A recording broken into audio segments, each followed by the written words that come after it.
Everyone, Woody here from Dive Talk. As promised, I am going to show you the step-by-step process of assembling the KISS Spirit Rebreather. Once it's all assembled, I'm going to give you a very basic explanation, which many of you have asked for, how it works. So here we go. Okay, everybody, so I've done, I don't even know how many hundreds of dives and assemblies of this KISS Spirit Rebreather, but no matter what, actually step number one is making sure you use a checklist.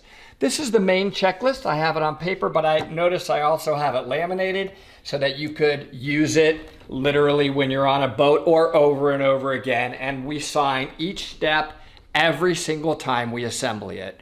Always use a checklist. Step number one, mouthpiece. Check for tears.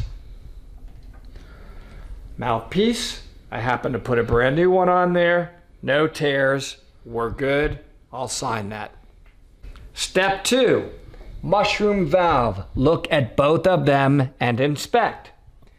These are the mushroom valves. This happens to be a bailout valve. It has two. It's in there and it's secure. It's in there and it's secure. No tears. Mushroom valves look good. Step number three, O-rings. Inspect them all, lube them all.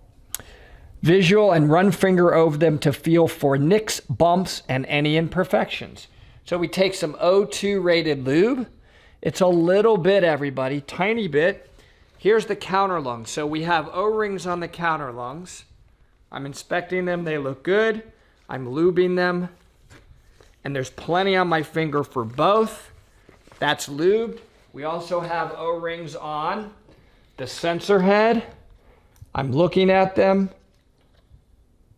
I'm lubing them. Looks good. I get the dust off as well.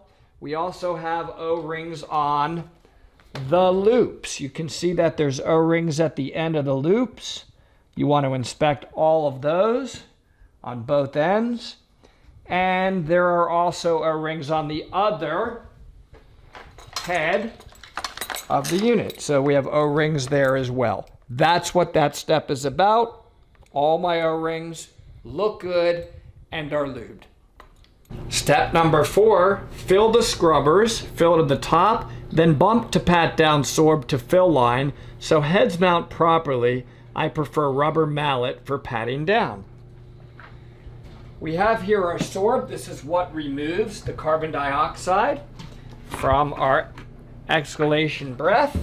I'm going to take the sorb inside. This is the line they're talking about. You can see there's a little line inside the sensor head. I'm going to fill the sorb all the way up and then pat it down to where it pats down to that level. Here we go. This is how I do it. Some people do it in thirds. I have since converted to a fill where I go all the way to the top. This was a methodology I have been shown recently by Mike Young, actually, who owns KISS. So you see how I'm going all the way to the top with a little bit of a hump at the top. Then what I do is I smooth it out. It actually could use a little bit higher, but that's close enough. I have a dust filter here. I put that on top. I then put the screen on top. And now you can see it's all the way up, so I need to pat it down to pack the sorb. And it's just holding this down, and it's a gentle pat. You don't have to smash it.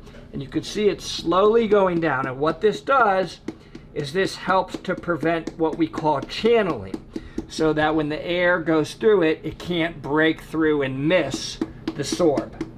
And I'm going all the way around. I'm just patting it down. And I can see the filter on top is slowly moving down to the line that we talked about. That looks pretty close, doesn't take long. So you don't have to overdo this, just a little bit of patting. I prefer doing it also with a rubber mallet. And in a second next, I'm going to mount the head. Step 5, attach counter lungs. Place inside of BCD letters to outside outside of bungees and our shoulder harness strap. What does that mean? That means here's the letters, here's the counter lungs. I'm going to come through the back of the BCD, and these letters are going to end up on the outside.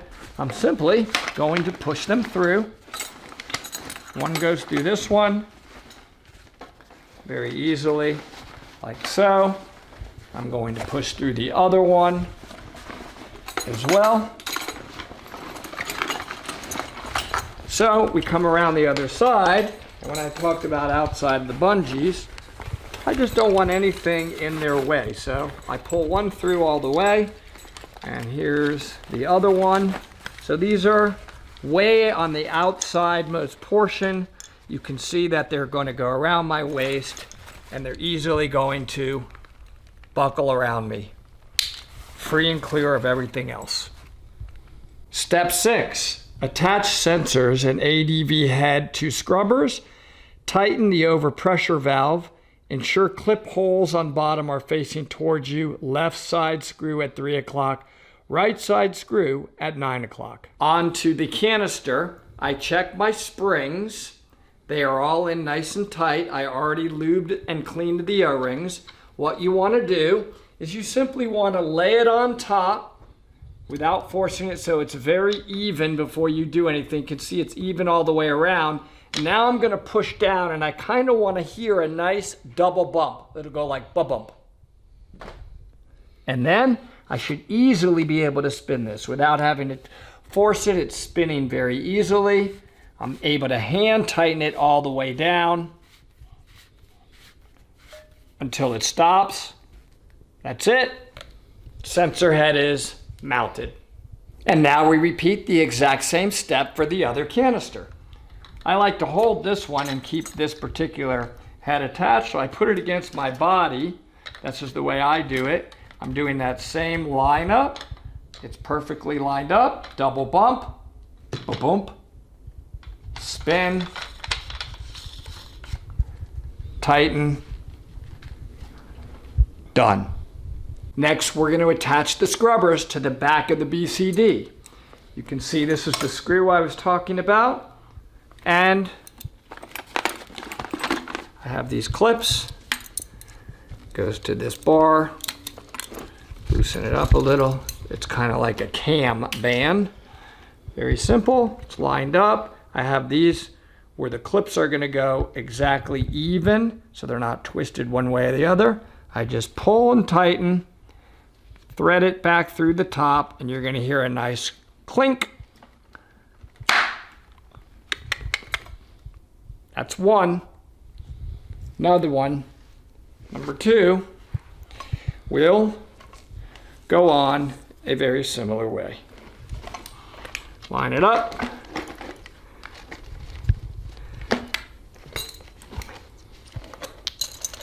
Loosen this up.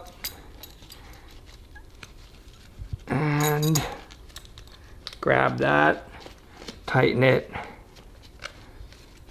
like so, and you're going to hear the same click. This is nice and even. Before I do it, this is nice and even as well. They're exactly the same height. You can see these two are at the same height. So now I can fasten it down. One other thing to point out, notice that these are at about a 45-degree angle. These are where we're going to ultimately attach the loop. I'm now attaching the bottom of the counter lungs to the bottom of the canisters. It's very easy. You just simply take it and do a straight push in, both of them. There it is, push it in, goes in relatively easy. If you have to force anything, it means there's something wrong. I then take these clips, I kind of squeeze them together a little, and again, these should go in pretty easily, and if they don't, that means you need to do a little adjustment. So mine needs a little adjustment, I can already feel that. So I'm just turning this a little, and it should clip right in. That one went right in easy, as all I did was move it just a tiny hair. Same thing on this other one. in and clip. They're in. Done. Step 8, stereo check. Left hand or left cheek over left hose, then inhale and ensure no air coming through. Then right hand or right cheek over right hose and blow out, or sure you can't blow air out. In order to do that, I'm going to attach the loops to the BOV, and then I will perform the stereo check. Simple to do. Put it here, screw it in. You can even hand tighten this. Very easy.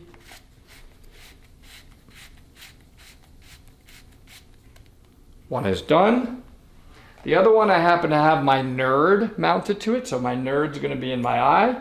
That's what you see there. So this one I'm actually going to turn the BOV just because it's easier than turning the loop since the nerd is on it. Same thing.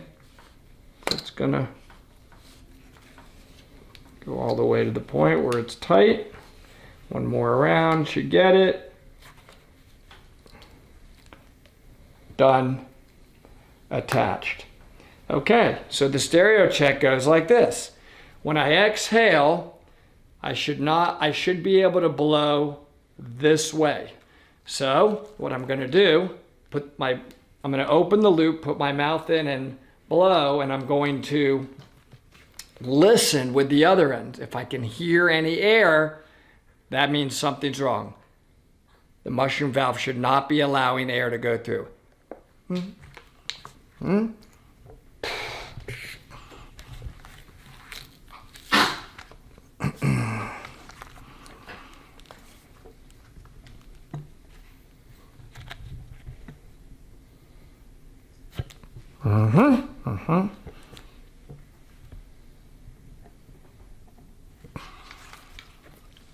That works. I exhaled for that one. I inhaled to check this one. They are not letting air through. Mushroom, stereo, check, done. Step 9, attach breathing hoses. Come around and attach hoses to the scrubber. The hoses should not be twisting after they are attached. Okay, what I do, I line it up. I want my mouthpiece to ultimately end up like this, directly in front of me.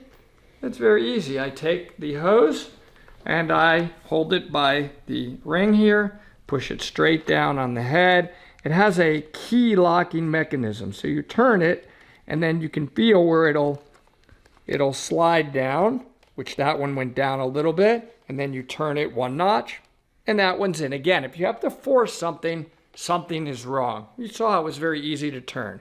Simply do the exact same thing on the other side. And I like to do it while I'm holding this to make sure the hoses don't twist.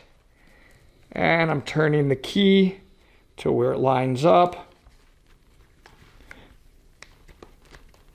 It just wasn't down far enough. You can feel there it is. That's the magic spot. It goes down a little, clicks, turns, and hoses are not twisted. Looks good. Step 10, connect CCR to bailout dill tank.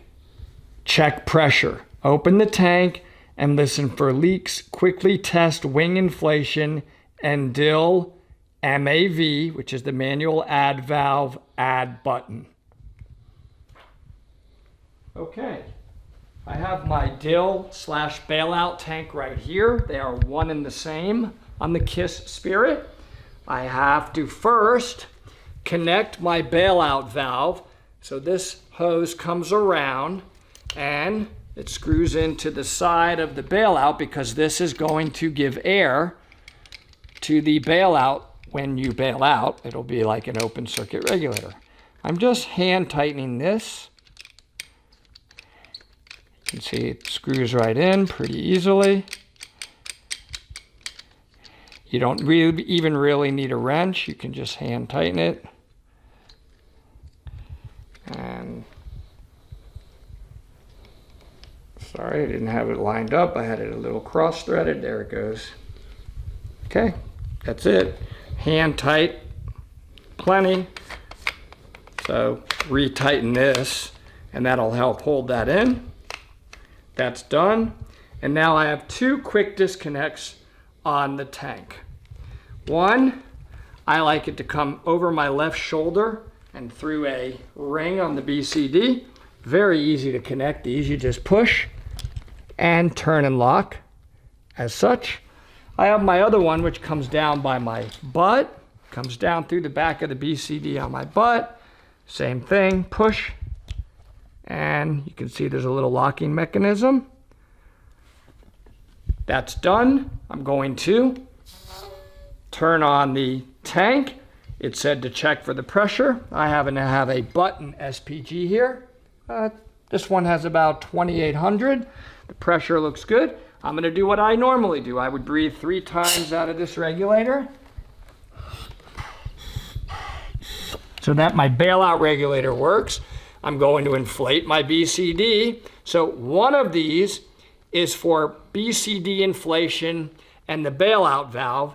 The other one is to add air through your dill. So we have them separated to build in a little bit of redundancy. Adding air to the BCD, I would fill it up all the way, and BCD is certainly holding. I am going to breathe out of my bailout regulator.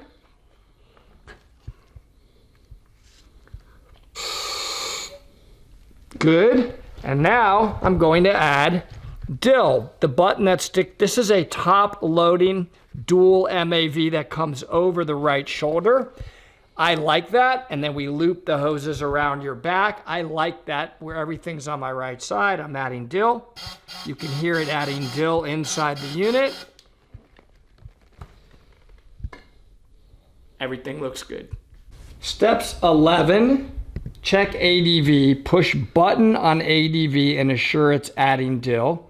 I'm going to add a few steps at once here. Check step 12, check the bailout valve.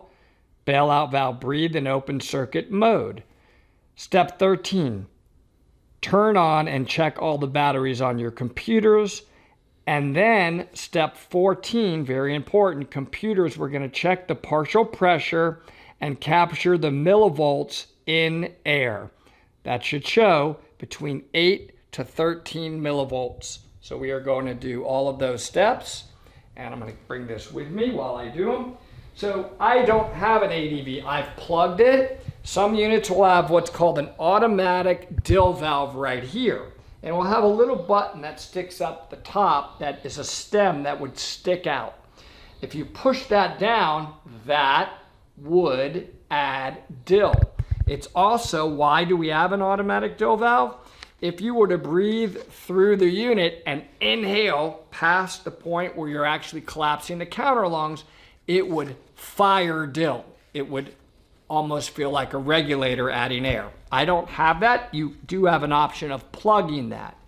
So that's just something I don't use on my unit. Check the bailout valve I already did. It's simply breathing in open circuit mode.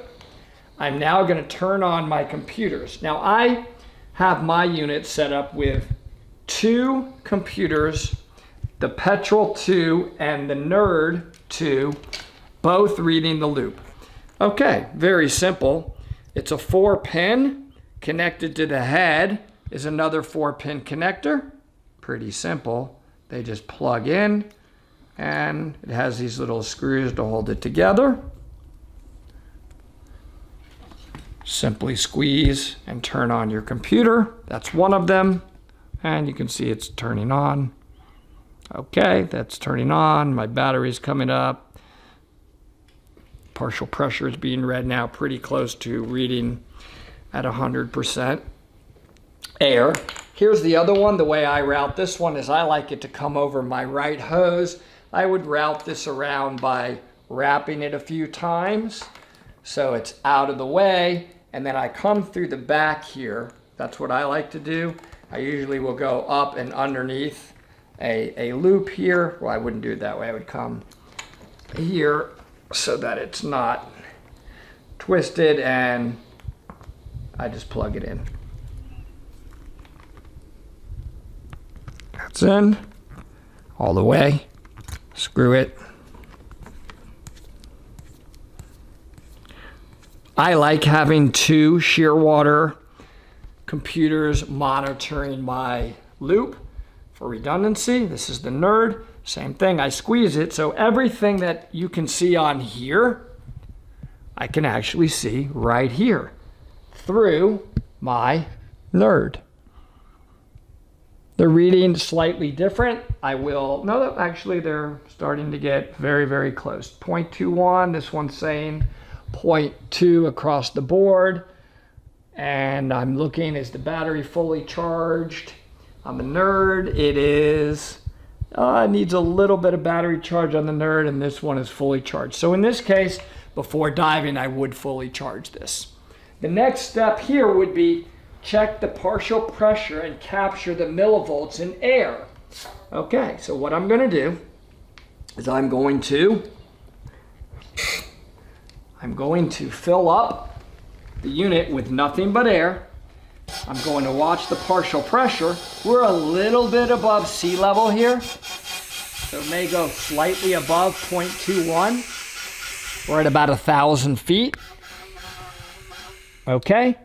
And I'm going to check the millivolts on air. It says on the checklist it should be between 8 and 13. You right click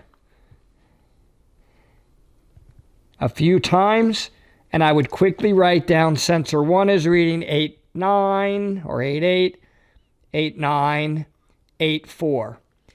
I should have the same type of reading on my Nerd for the millivolts, and I write those down. 8.8, 8.9, and 8.2. I'm going to write those down now. That's it. The next two steps are about your computer. Step 15, set your closed circuit and open circuit gases. And step 16, computers reset the stack timer. Well, I already have my gases set. You can see that it's reading O2 21%, helium 0. And I have the same thing set on my Nerd. Stack timer, I left click a few times, and I turned this feature on inside the petrol. I'm going to right click to reset stack timer, and I'm going to confirm it, and I do mine to 5 hours. The purpose of this is to determine how long I have used the sorb that's inside my canister. We go in general for warm water diving where you don't have a big work of breathing. It's about an hour per pound, and we have 5.4 pounds of sorb in these canisters. So that is why I keep it set for 5 hours. Step 17, attach O2 cylinder, properly route O2 hose and first stage, connect to O2 bottle.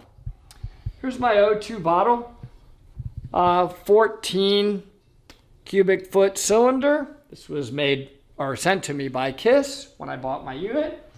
And I happen to have a stand on mine. These are available. This is something that actually Gus helped design, and I love it. You can see the unit stands up nicely on it, and it mounts right here. The O2 cylinder sits on here nicely, and you want to do it such that the first stage, I like it to where the handle is slightly on an angle, and the first stage hoses are kind of pointed directly up. So I'm going to simply take it off, and if I have it in this position, that looks like it's going to mount just fine like that. Has a cam band as well on the back. I'm just attaching the bracket to the clip here, pulling it tight, and then it's your normal attachment. So I'm pulling it pretty tight. That's tight. A little bit tighter. And you'll hear a click, and you can almost feel the tightness of it. That's not moving anywhere. And then this simply screws in. You want to line it up flush. Screw your first stage in. It's a DIN connection. I can't see it, so I'm going to move over so I can make sure it's not cross-threading. That's all I'm doing here. And it's screwing right in. Nice and tight. This is streamlined where it's going straight up, and O2 bottle is connected. These next steps are all about the oxygen. Step 18, turn on oxygen and check pressure. In my case, I happen to have a transmitter. You can see there's a transmitter, an Aqualung O2 transmitter that will transmit to my Teric, which I will turn on in a second.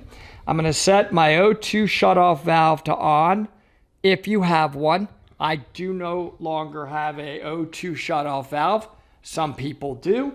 Set O2 shutoff valve to off. And both of these say, confirm that the O2 manual add valve add button adds O2 to the loop. And then when you turn it off, confirm that the O2 MAV add button does not add O2. Instead, I just reach back and turn the valve on and off. That's how I do that. And finally, route the hoses and make sure everything is streamlined. So, what I'm going to do here is get my computer set up. 1 second. I'm making sure my computer is in the right mode, which is closed circuit rebreather mode. And I'm going to turn the O2 on, which is right here. I will turn it on all the way. All the way until you can't turn it anymore. And I'm checking the pressure. Notice this says I have 646 PSI. I'm not going diving right now. It would be close to 3,000 if I was, but that's how I read my tank pressure. This can monitor now up to 4 tank pressures, by the way. Gus did a great recent video on the new transmitters that Shearwater came up with. You can monitor 4 tanks at one time. Pretty amazing. Okay, so it talks about now adding oxygen. I already checked the dill before, but now the indented button on mine where it says oxygen is oxygen. I push it, it's adding O2, and when I turn it off, as it says to do, I should push it and it should no longer be adding oxygen, making sure the valve is working properly. That's it for the O2.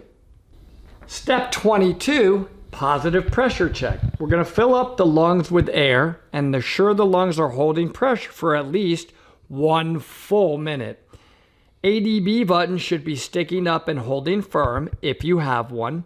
I'm going to then listen to both head for leaks. My PO2 should go up. When the loop is opened, I should then hear a big puff, and my PO2 should fall on the dive computers. Let me demonstrate. First thing I'm going to do is fill up the system with air. I got to close the loop so that it holds positive pressure. Okay. Now, I'm going to look at my dive computer and I'm going to see that it is holding the same partial pressure and millivolts. It's holding pretty steady. That's what I'm looking for. Now I'm going to feel the counter lungs. They are completely full and they're not getting softer. I'm going to listen to the heads for leaks. I hear nothing. If you had an ADV, right here there would be a stem sticking straight up and you want to make sure it holds. And again, I'm doing this for 1 solid minute. And sometimes it bounces around a little because there's an overpressure valve that if there's too much pressure, it's going to let a little bit of pressure out, but that's holding pretty steady. And now I'm going to open the loop and listen for the puff, and I should see the partial pressure slightly drop. So here we go.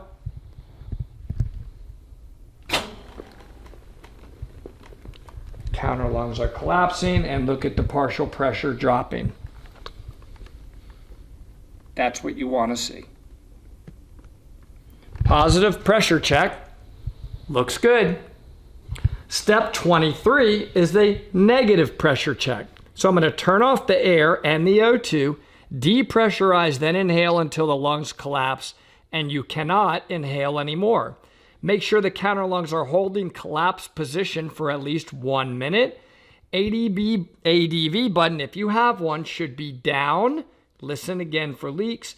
And the PO2 should go down when the loop is opened. Again, listen for a puff sound. This time, PO2 and the millivolts should rise. Let's do it. I'm turning off this tank pressure. I just did already.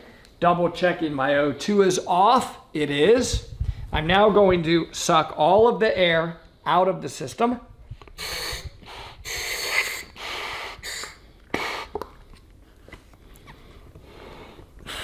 I breathe in, I exhale out through my nose.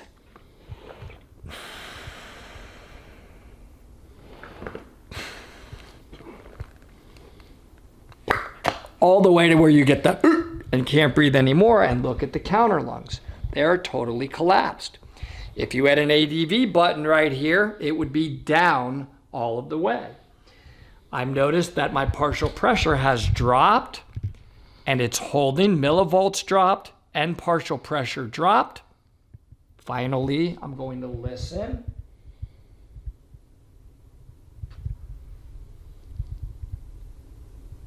I hear nothing, and I'm going to now open the loop. I should hear a puff again, and I will check the partial pressure in millivolts. Puff, it released the counter lungs. They're not collapsed anymore. And look at the partial pressure went up to ambient partial pressure and air, and the millivolts came back up. Negative check is good. Step 24, 100% oxygen test.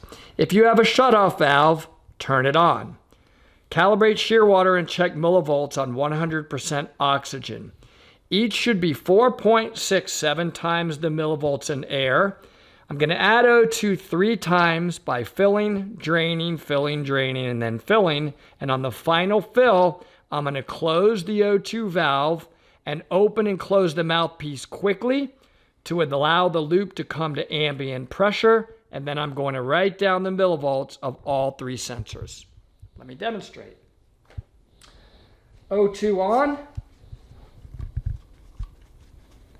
I'm going to fill up the system with 100% O2. Close the loop so it'll hold and fill it up. Fill it up.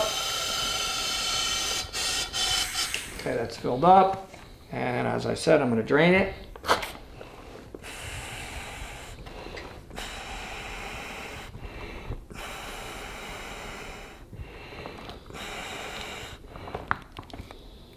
Close the loop before you take your mouth off because you don't want air to get into the system. You're doing an O2 check. Fill it up again. You could just keep the button pushed and drain it as well. Keep purging it that way. Either way, I'm going to do it the way the checklist said. Mouth on, open, breathe in to get all the air, O2 out.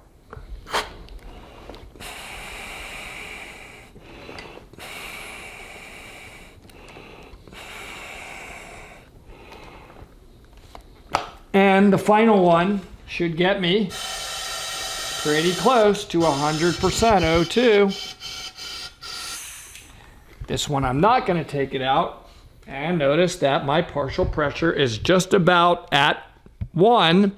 If you are calibrating, you click the left button to calibrate, then right button and calibrate and confirm. And you would do that on both of your computers.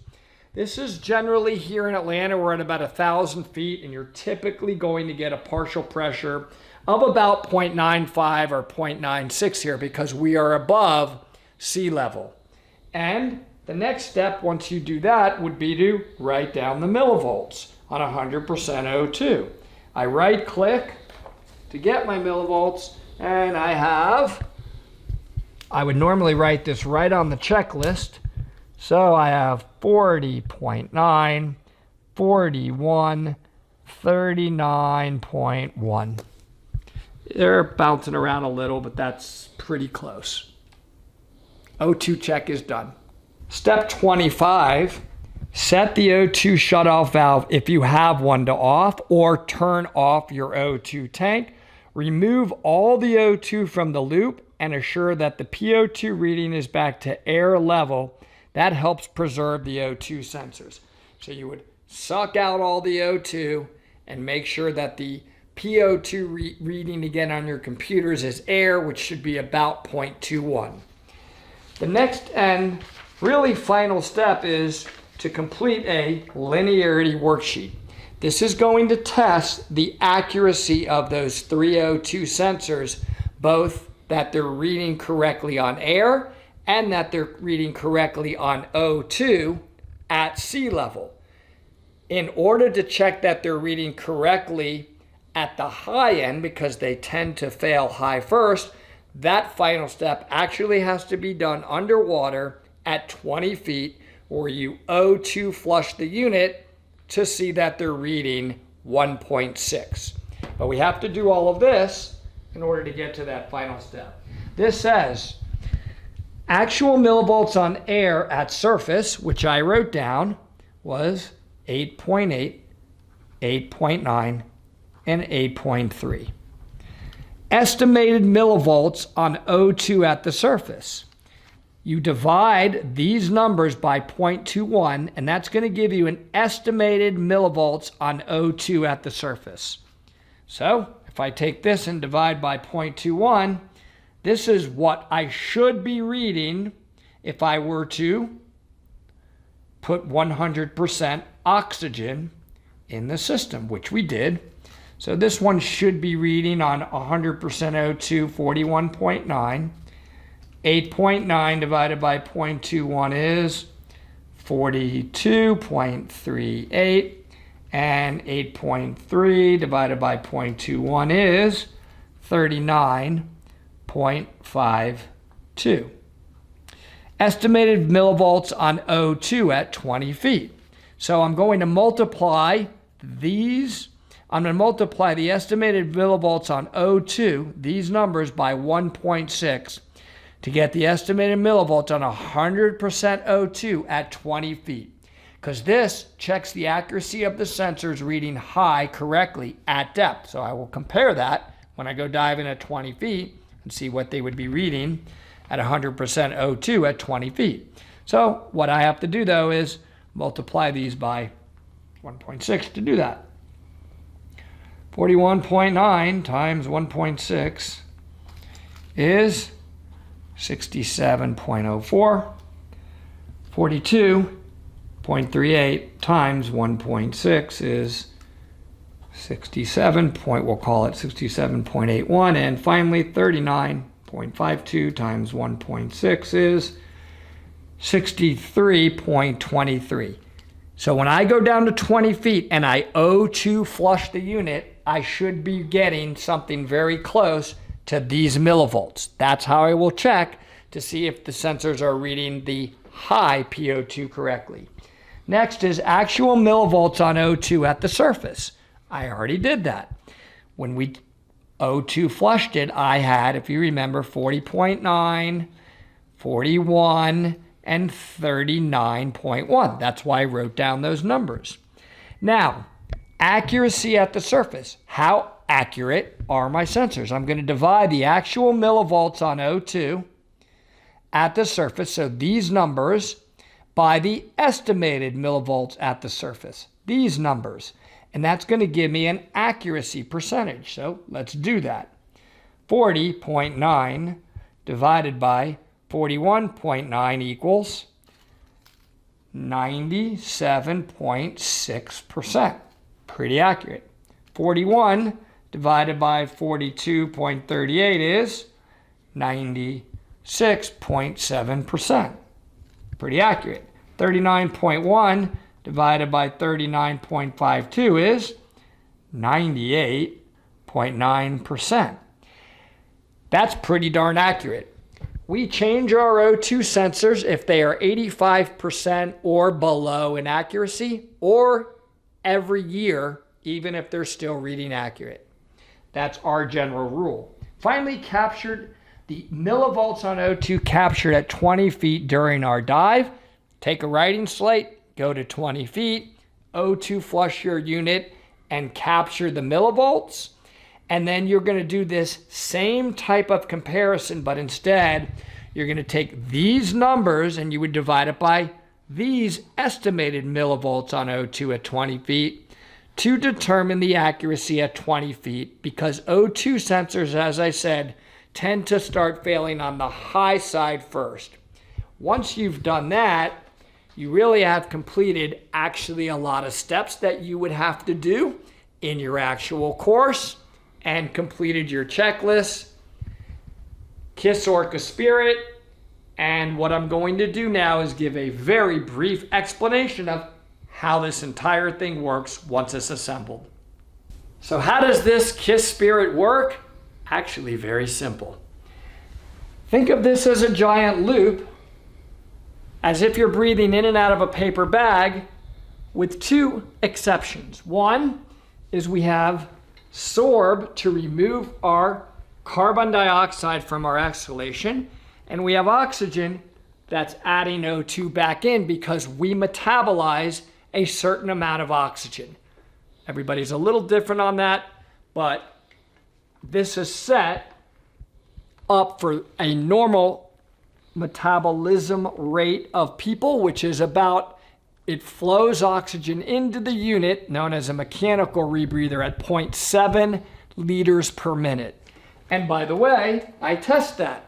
I have a little flow meter, I won't do it now, that we hook up, and we make sure we hook it up to the manual add valve, and we make sure that it really is flowing at 0.7 liters a minute by watching this little ball go up to 0.7 liters per minute. So that's something else you'll want to do. But easier explanation is to show you what's going on. So when the loop is in the closed position, it means it's going to simply, in this bailout valve, it's my dog Al, in this bailout valve, it's simply now breathing off of my regular air, which is also my dill. I carry this on my left side. This is a 40 cubic foot dill cylinder. When I close the loop though, I'm now breathing in and out of a loop. The air is going to, when I blow in, is going to go through this right loop. It's then going to go down this first scrubber, and it's going to be stored in a counter lung. So the volume of air overall is not changing.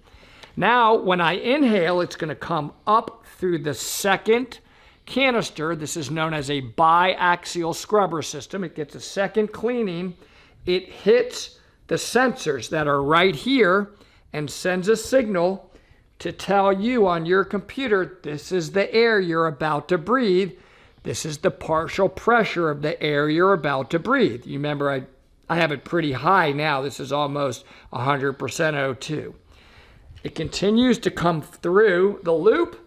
The air is now going to come through this one-way mushroom valve. That's why we checked them, and go straight into your mouth.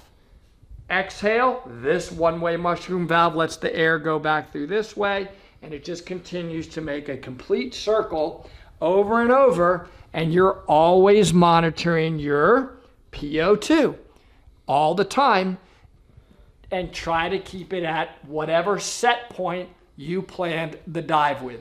That goes beyond this discussion. You would learn about that in the course. Finally, very, very quickly, a mechanical rebreather has what's called a constant mass flow. We are constantly trickling in oxygen. We plugged this first stage such that the ambient pressure now does affect this first stage. So the ambient pressure will increase to eventually where the intermediate pressure of this is no longer going to trickle oxygen into the system as we go deeper, but that doesn't happen until about 280 feet. In summary, this is going to trickle in O2 continuously, and it goes into the system through what's called a leaky valve, which is a tiny, tiny, tiny little orifice. It's actually 0.003 inches in diameter. You'll see a picture of that on the screen, and that just lets O2 flow continuously. As you go deeper, it will flow less and less and less, which makes sense because as you go deeper, your partial pressure of O2 is going up naturally anyway. That is how the KISS Spirit works, and I love her.